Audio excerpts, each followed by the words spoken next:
ಇನ್ನು ರಾಜ್ಯದಲ್ಲಿ ಏನೇ ಬೆಳವಣಿಗೆಗಳಾಗ್ತಾ ಇರ್ಬೋದು, ಬಟ್ ಫೈನಲಿ ಡಿಸೈಡ್ ಆಗುವಂಥದ್ದು ಅದು ದೆಹಲಿಯಲ್ಲಿ. ಸೊ ಈಗ ನಾವೊಂದು 15 ದಿನದಲ್ಲೂ ಕೂಡ ನೋಡ್ತಾ ಇದ್ರೆ ಕ್ಲೈಮ್ಯಾಕ್ಸ್ ಅಂತ ತಲುಪಿದೆ ಅನ್ನುವಂಥದ್ದನ್ನು ಹೇಳ್ತಾ ಇದೀವಿ ಬಿಟ್ರೆ, ಸೊ ಇದುವರೆಗೂ ಕೂಡ ಅಷ್ಟು ಈಸಿಯಾಗಿ ಇದನ್ನು ಡಿಸೈಡ್ ಮಾಡೋದಕ್ಕೆ ಸಾಧ್ಯ ಇಲ್ಲ. ಆದರೆ ಇವತ್ತು ರಾತ್ರಿ ವಿದೇಶದಿಂದ ಸೋನಿಯಾ ಗಾಂಧಿ ವಾಪಸ್ ಬರ್ತಾರೆ ಅನ್ನುವಂಥ ವಿಚಾರ ಇದೆ. ಸೊ ಹಾಗಾಗಿ ದೆಹಲಿಗೆ ಇವತ್ತು ಬಂದ ಮೇಲೆ ಏನ್ ನಿರ್ಧಾರ ಕೈಗೊಳ್ತಾರೆ ಅನ್ನುವಂಥದ್ದಿದೆ. ಅಂದ್ರೆ ಅವರು ಕೂಡ ಯಾರನ್ನಾದ್ರೂ ಕರೆದು ಮಾತಾಡುವಂತಹ ಒಂದು ಸಾಧ್ಯತೆಗಳು ಮೋಸ್ಟ್ ಪ್ರಾಬಬ್ಲಿ ಸಂಡೇ ಇಬ್ರನ್ನು ಕೂಡ ಕರೀಬಹುದು. ಸಿದ್ದರಾಮಯ್ಯ ಮತ್ತು ಡಿ ಕೆ ಶಿವಕುಮಾರ್ ಇಬ್ರನ್ನು ಕೂಡ ದೆಹಲಿಗೆ ಕರೆದು ಮಾತಾಡುವಂಥ ಸಾಧ್ಯತೆ ಏನಾದರೂ ಇರಬಹುದಾ? ಸೊ ಈ ಥರದ ಒಂದಷ್ಟು ಚರ್ಚೆಗಳು ಕೂಡ ಈಗಾಗಲೇ ಆರಂಭವಾಗಿವೆ. ಸೋನಿಯಾ ಗಾಂಧಿ ಅವರ ಅಭಿಪ್ರಾಯವನ್ನ ಕೂಡ ಈಗ ಕಾಂಗ್ರೆಸ್ನ ವರಿಷ್ಠರೆಲ್ಲರೂ ಕೂಡ ಈಗ ಅವ್ರನ್ನ ಮಾತಾಡಿಸಿ ಅವರ ಹತ್ರನೂ ಕೂಡ ಅಭಿಪ್ರಾಯಗಳನ್ನ ಪಡ್ಕೊಳ್ತಾರೆ. ಅದಾದ ನಂತರ ಹೇಗೆ ತೀರ್ಮಾನಗಳು ಹೊರಗಡೆ ಬರುತ್ತೆ ಅಂತೇಳಿ ಇನ್ನು ರಾಜ್ಯದ ನಾಯಕತ್ವದ ಗೊಂದಲದ ವಿಚಾರ ಏನಿದೆಯಲ್ಲ, ಅದು ಬಹುಶಃ ಭಾನುವಾರ ಚರ್ಚೆಗೆ ಬರಬಹುದು. ಭಾನುವಾರ ಸಂಜೆ ಸಭೆ ಸೇರುವಂತಹ ಸಾಧ್ಯತೆಗಳು ಕೂಡ ಇವೆ. ಇದರಲ್ಲಿ ಸೋನಿಯಾ ಗಾಂಧಿ, ಮಲ್ಲಿಕಾರ್ಜುನ್ ಖರ್ಗೆ, ರಾಹುಲ್ ಗಾಂಧಿ, ಕೆ ಸಿ ವೇಣುಗೋಪಾಲ್ ಅವರು, ಸೊ ಇವರೆಲ್ಲರೂ ಕೂಡ ಸಭೆ ಸೇರುವಂತಹ ಸಾಧ್ಯತೆಗಳಿವೆ. ಸಭೆ ಬಳಿಕ ರಾಜ್ಯ ನಾಯಕರಿಗೆ ಬಹುಶಃ ಬುಲಾವ್ ಬರಬಹುದು, ದೆಹಲಿಗೆ ಬನ್ನಿ ಅಂತ ಸೂಚನೆ ಕೂಡ ಕೊಡಬಹುದು. ಅದರಂತೆ ಸಿಎಂ ಮತ್ತು ಡಿ ಸಿ ಎಂ ಹೋಗ್ಲೂಬಹುದು. ಸೊ ಅದಾದ ನಂತರವೇ ಏನಿದ್ರು ಸಂಡೇ ನಂತರವೇ ಬೆಳವಣಿಗೆಗಳು ಒಂದು ನಿರ್ಧಾರಕ್ಕೆ ಬರುವಂತಹ ಒಂದು ಸಾಧ್ಯತೆಗಳು ಕೂಡ ಕಂಡು ಬರ್ತಾ ಇವೆ. ಬಟ್ ಯಾಕೆ ಇಷ್ಟು ಡಿಲೇ ಆಗ್ತಿದೆ ಅನ್ನುವಂಥ ಒಂದು ಪ್ರಶ್ನೆ ಕೂಡ ಸಹಜವಾಗಿ ಈಗ ಹೇಳುತ್ತೆ. ಮುಂಚೆ ಇದ್ದಂಗಿಲ್ಲ. ಈಗ ಹೈಕಮಾಂಡ್, ಕಾಂಗ್ರೆಸ್ನ ಹೈಕಮಾಂಡ್ ಮುಂಚೆ ಎಲ್ಲ ನಾವು ಕೇಳ್ತಾ ಇದ್ದ ಹಾಗೆ ಒಂದು ಮುಚ್ಚಿದ ಲಕೋಟೆಯಲ್ಲಿ ಹೆಸರು ಬರೋರು, ಆ ಹೆಸರು ಯಾರ್ದಿರುತ್ತೋ ಅವ್ರು ಸಿಎಂ ಆಗ್ತಾ ಇದ್ರು, ಬಾಕಿಯವರೆಲ್ಲರೂ ಕೂಡ ಒಪ್ಕೋಬೇಕಿತ್ತು. ಬಟ್ ಈಗ ಹೈಕಮಾಂಡ್ನ ಪರಿಸ್ಥಿತಿ ಕೂಡ ಹಾಗಿಲ್ಲ. ರಾಜ್ಯದಲ್ಲಿ, ರಾಜ್ಯ ಕಾಂಗ್ರೆಸ್ನಲ್ಲಿ ಇಲ್ಲ ಇಳಿರಿ ಸಿದ್ದರಾಮಯ್ಯ ಅವರೇ, ಡಿ ಕೆ ಶಿವಕುಮಾರ್ ಅವರು ಸಿಎಂ ಆಗ್ತಾರೆ ಅಂತ ಹೇಳೋ ಹಾಗೂ ಇಲ್ಲ ಡಿ ಕೆ ಶಿವಕುಮಾರ್ ಅವರೇ ನೀವು ವೇಟ್ ಮಾಡಿ ಇವರೇ ಸಿಎಂ ಆಗ್ತಾರೆ ಅಂತಾನು ಖಡಕ್ ಆಗಿ ಹೇಳೋದು, ಇಷ್ಟು ಬೇಗ ನಿರ್ಧಾರ ತಗೊಳ್ಳುವಂಥ ಒಂದು ಸಾಧ್ಯತೆಗಳು ಬಹಳ ಕಮ್ಮಿ ಇದೆ ಈಗಿರುವಂತಹ ಒಂದು ಪರಿಸ್ಥಿತಿಯಲ್ಲಿ ಕಾಂಗ್ರೆಸ್ ಹೈಕಮಾಂಡ್ಗೆ. ಹೆಚ್ಚಿನ ಮಾಹಿತಿ ನಾವು ಪ್ರತಿನಿಧಿ ಹರೀಶ್ ನೀಡ್ತಾರೆ. ಹರೀಶ್, ಇವತ್ತು ಬಹುಶಃ ಸಾಕಷ್ಟು ದಿನಗಳಿಂದ ನಾವು ಕೂಡ ಮಾತಾಡ್ತಾನೆ ಇದೀವಿ, ಕ್ಲೈಮ್ಯಾಕ್ಸ್ ಅಂತ ತಲುಪಿರ್ಬೋದು, ಇನ್ನೇನು ಬರುತ್ತೆ ಡಿಸಿಷನ್ ಅನ್ನುವಂಥದ್ದು ಬರೀ ಮಾತಲ್ಲೇ ಉಳಿದಿದೆ ಬಿಟ್ರೆ ಏನು ಕಾಂಕ್ರೀಟ್ ಆದಂತಹ ಒಂದು ಡಿಸಿಷನ್ಸ್ ಎಲ್ಲೂ ಬಂದಿಲ್ಲ. ಅಂದ್ರೆ ಹೈಕಮಾಂಡ್ ಮುಂಚೆ ಇದ್ದ ಹಾಗೆ ಅಷ್ಟೊಂದು ಪವರ್ಫುಲ್ ಕಾಂಗ್ರೆಸ್ನ ಹೈಕಮಾಂಡ್ ಈಗಂತೂ ಕಾಣಿಸ್ತಾ ಇಲ್ಲ. ಇದು ಇರುವಂತಹ ಸತ್ಯ ಕೂಡ ಹೌದು. ಈಗ ಸೋನಿಯಾ ಗಾಂಧಿ ಅವರು ಬರ್ತಾ ಇದ್ದಾರೆ ಇವತ್ತು ವಿದೇಶದಿಂದ. ಸೊ ನೆಕ್ಸ್ಟ್ ಏನೆಲ್ಲ ಬೆಳವಣಿಗೆಗಳಾಗ್ಬೋದು, ಬಹುಶಃ ಇನ್ನೂ ಭಾನುವಾರ ಸೋಮವಾರ ತನಕ ಕೂಡ ಇದು ಹಗ್ಗ ಜಗಾಟ ಮುಂದುವರೆದ್ರೆ ಅಚ್ಚರಿ ಇಲ್ಲ. ಹರೀಶ್. ಹೌದು ರೆಹಮಾನ್, ಎಐಸಿಸಿ ಅಧ್ಯಕ್ಷರಾದಂತಹ ಮಲ್ಲಿಕಾರ್ಜುನ ಖರ್ಗೆ ಅವರು ಮೊನ್ನೆ ದೆಹಲಿಗೆ ಹೊರಡೋಕ್ಕಿಂತ ಮುಂಚೆ ಹೇಳಿದ್ರು, ರಾಜ್ಯ ನಾಯಕರನ್ನ ದೆಹಲಿಗೆ ಕರೆಸಿ ಈ ವಿಚಾರವನ್ನ ಎಲ್ಲವೂ ಸೆಟ್ಲ್ ಮಾಡ್ತೀವಿ, ಮತ್ತೆ ಗೊಂದಲಗಳಿಗೆ ತೆರೆ ಎಳಿತೀವಿ, ರಾಜ್ಯ ನಾಯಕರನ್ನ ಕರೆಸ್ತೀವಿ ಅನ್ನುವಂಥದ್ದನ್ನ ಹೇಳಿ ದೆಹಲಿಗೆ ತೆರಳಿದ್ರು. ಇಂತಹ ಸಂದರ್ಭದಲ್ಲಿ ಯಾವಾಗ ಬೇಕಿದ್ರು ರಾಜ್ಯ ನಾಯಕರನ್ನ ದೆಹಲಿಗೆ ಕರಿಬಹುದು ಅನ್ನುವಂತಹ ಚರ್ಚೆಗಳು ನಡೀತಾ ಇತ್ತು. ಮತ್ತೆ ಎಲ್ಲಾ ರಾಜ್ಯ ನಾಯಕರುಗಳು ಕೂಡ ದೆಹಲಿಯತ್ತನೇ ಕಾದು ನೋಡ್ತಾ ಕೂತಿದ್ದಾರೆ. ಅಂದ್ರೆ ಯಾವಾಗ ಕರೀತಾರೆ ಆಗ ಹೋಗಿ ಈ ಬಗ್ಗೆ ಚರ್ಚೆ ಮಾಡೋಣ ಅನ್ನುವಂಥ ನಿಟ್ಟಿನಲ್ಲಿ.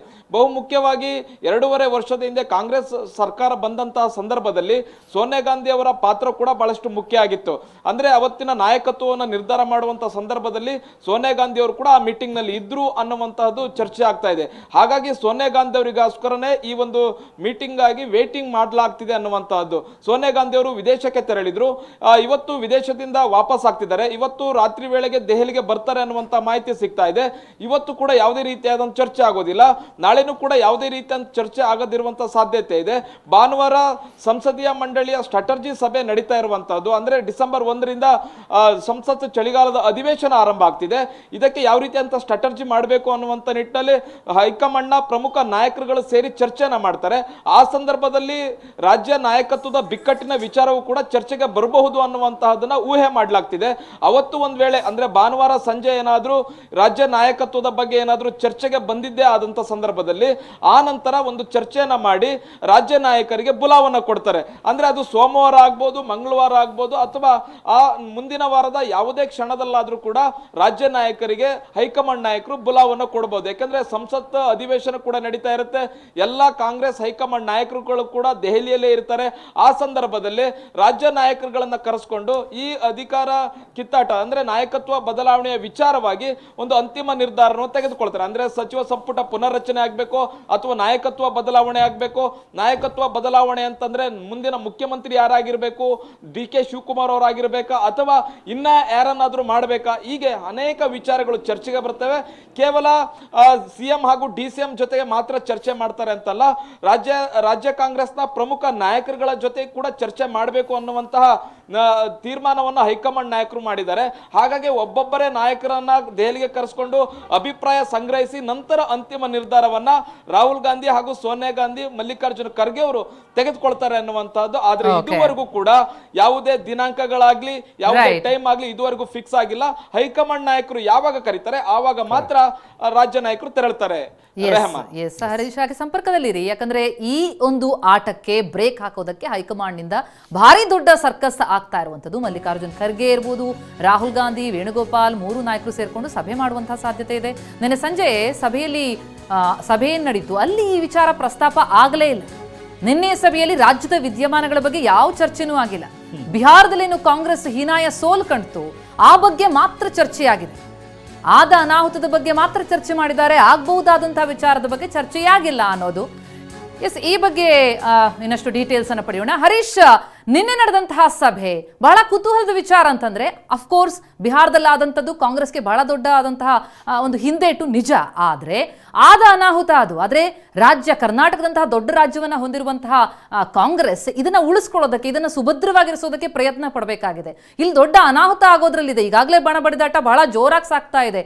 ಎರಡು ಮುಖ ಮಾಡ್ಕೊಂಡು ನಿಂತಿದ್ದಾರೆ, ಒಬ್ರಿಗೊಬ್ರು ನೋಡ್ಕೊಳ್ಳುವಂತ ಸ್ಥಿತಿಯಲ್ಲಿಲ್ಲ. ಅಂತಹ ಪರಿಸ್ಥಿತಿಯನ್ನು ರಾಜ್ಯ ತಲುಪಿರುವಾಗ ಯಾಕೆ ನಿನ್ನೆ ಸಭೆಯಲ್ಲಿ ಅದ್ರ ಬಗ್ಗೆ ಪ್ರಸ್ತಾಪ ಆಗಲಿಲ್ಲ? ವಿಳಂಬ ನೀತಿಯನ್ನ ಯಾಕೆ ಹೈಕಮಾಂಡ್ ಅನುಸರಿಸ್ತಾ ಇದೆ? ಅಥವಾ ಒಂದು ಕ್ರೂಷಿಯಲ್ ಆದಂತಹ ಹಂತ ಆಗಿರೋದ್ರಿಂದ ತಕ್ಷಣಕ್ಕೆ ಹರಿಬರಿಯಲ್ಲಿ ಒಂದು ನಿರ್ಧಾರಕ್ಕೆ ಬರೋದಕ್ಕೆ ಸಾಧ್ಯ ಆಗ್ತಿಲ್ವಾ ಹೈಕಮಾಂಡ್ಗೆ? ಏನ್ ವ್ಯವಸ್ಥೆ ಯಾಕೆ ಈ ರೀತಿ ತಲುಪಿದೆ ಕಾಂಗ್ರೆಸ್ನಲ್ಲಿ ಅಂತ? ಹೌದು ಪ್ರತಿಮಾ, ನಿನ್ನೆ ಅನ್ಕೊಂಡಿದ್ದು ನಿನ್ನೆ ರಾಜ್ಯ ಕಾಂಗ್ರೆಸ್ ಬಗ್ಗೆ ಚರ್ಚೆ ಆಗುತ್ತೆ, ರಾಜ್ಯ ಕಾಂಗ್ರೆಸ್ ನಲ್ಲಿರುವ ಗೊಂದಲದ ಬಗ್ಗೆ ನಿನ್ನೆ ಸಭೆಯಲ್ಲಿ ಚರ್ಚೆ ಆಗುತ್ತೆ ಅನ್ನುವಂಥದ್ದನ್ನೇ ಎಲ್ಲರೂ ಕೂಡ ಊಹೆ ಮಾಡಿದ್ರು.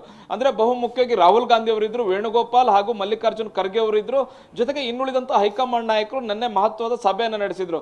ಇಂತಹ ಸಭೆ ನಡೆಸುವಂತಹ ಸಂದರ್ಭದಲ್ಲಿ ರಾಜ್ಯದಲ್ಲಿ ಆಗಿರ್ತಕ್ಕಂಥ ಗೊಂದಲಗಳು, ನಾಯಕತ್ವದ ಬಗ್ಗೆ ಎದ್ದಿರ್ತಕ್ಕಂಥ ಪ್ರಶ್ನೆಗಳ ಬಗ್ಗೆ ಚರ್ಚೆ ಆಗುತ್ತೆ ಅನ್ನುವಂಥದ್ದು ಊಹೆ ಮಾಡಲಾಗಿತ್ತು. ಆದ್ರೆ ಅದು ಯಾವುದೇ ರೀತಿಯಾದ ಚರ್ಚೆ ಆಗಿಲ್ಲ ಅನ್ನುವಂತಹ ಮಾಹಿತಿ ಬರ್ತಾ ಇದೆ. ಮತ್ತೆ ರಾಹುಲ್ ಗಾಂಧಿ ಅವರಾಗ್ಲಿ, ಮಲ್ಲಿಕಾರ್ಜುನ ಖರ್ಗೆ ಅವರಾಗ್ಲಿ ಪ್ರತ್ಯೇಕವಾಗಿಯೂ ಕೂಡ ಈ ಬಗ್ಗೆ ಏನು ಚರ್ಚೆ ಮಾಡಿಲ್ಲ ಅನ್ನುವಂಥದ್ದು ಗೊತ್ತಾಗ್ತಾ ಇದೆ. ನಿನ್ನೆ ಸೇರಿದಂತ ಸಭೆಯಲ್ಲಿ ಕೇವಲ ಬಿಹಾರದಲ್ಲಿ ಆದಂತಹ ಹೀನಾಯ ಸೋಲಿನ ಬಗ್ಗೆ, ಮತ್ತೆ ಸೋಲಿಗೆ ಕಾರಣಗಳು, ಮತ್ತೆ ಅವಲೋಕನ ಕೂಡ ನಡೆದಿರುವಂತಹದ್ದು. ಅದರ ಆಚೆಗೆ ರಾಜ್ಯದ ವಿಚಾರವಾಗಿ ಯಾವುದೇ ರೀತಿಯಾದಂತಹ ವಿಚಾರಗಳು ಚರ್ಚೆಗೆ ಬಂದಿಲ್ಲ ಅನ್ನುವಂತ ಮಾಹಿತಿ ಸಿಗ್ತಾ ಇದೆ. ಈ ಹಿಂದೆ ನಾನು ಹೇಳಿದ ಹಾಗೆ ಸೋನಿಯಾ ಗಾಂಧಿ ಅವರು ಬರಬೇಕು. ಯಾಕಂತಂದ್ರೆ ಸೋನಿಯಾ ಗಾಂಧಿ ಅವರು ಕೂಡ ಈ ಹಿಂದೆ 2.5 ವರ್ಷದ ಹಿಂದೆ ರಾಜ್ಯದ ನಾಯಕತ್ವವನ್ನ, ರಾಜ್ಯದ ಸಿಎಂ ಅನ್ನ, DCM ಅನ್ನ ಯಾರಾಗಬೇಕು ಅಂತ ನಿರ್ಧಾರ ಮಾಡುವಂತ ಸಂದರ್ಭದಲ್ಲಿ ಸೋನಿಯಾ ಗಾಂಧಿ ಅವರ ಪಾತ್ರ ಬಹಳಷ್ಟು ದೊಡ್ಡದಾಗಿತ್ತು. ಅವರು ಕೂಡ ಈ ಒಂದು ಚರ್ಚೆಯಲ್ಲಿ ಇರಬೇಕಾಗುತ್ತೆ, ಅವರ ಅಭಿಪ್ರಾಯವನ್ನು ಕೂಡ ಸಂಗ್ರಹಿಸಬೇಕಾಗುತ್ತೆ. ಹಾಗಾಗಿಯೇ ಮತ್ತೆ ಅವರ ಅಭಿಪ್ರಾಯವನ್ನು ಸಂಗ್ರಹಿಸಿದ ಮೇಲಷ್ಟೇ ಆ ಒಂದು ಚರ್ಚೆಗೆ ಮಹತ್ವ ಕೂಡ ಪಡೆಯುತ್ತೆ. ಸೋನಿಯಾ ಗಾಂಧಿ ಅವರು ಇಲ್ಲದೆ ಚರ್ಚೆ ನಡೆದ್ರು ಕೂಡ ಯಾವುದೇ ಚರ್ಚೆಗಳು ಕೂಡ ಅದು ಉಪಯೋಗಕ್ಕೆ ಬರೋದಿಲ್ಲ.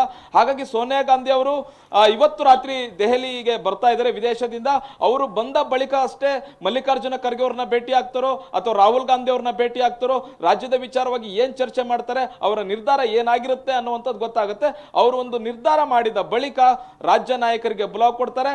ರಾಜ್ಯ ನಾಯಕರು ದೆಹಲಿಗೆ ತೆರಳಿ ಆನಂತರ ಹೈಕಮಾಂಡ್ ನಾಯಕರ ಜೊತೆ ಕೂತು ಮಾತಾಡಿ ಒಂದು ಅಂತಿಮ ನಿರ್ಧಾರಕ್ಕೆ ಬರ್ತಾರೆ ಅನ್ನುವಂಥದ್ದು. ಪ್ರತಿಮಾ, ಥ್ಯಾಂಕ್ ಯು ಹರೀಶ್.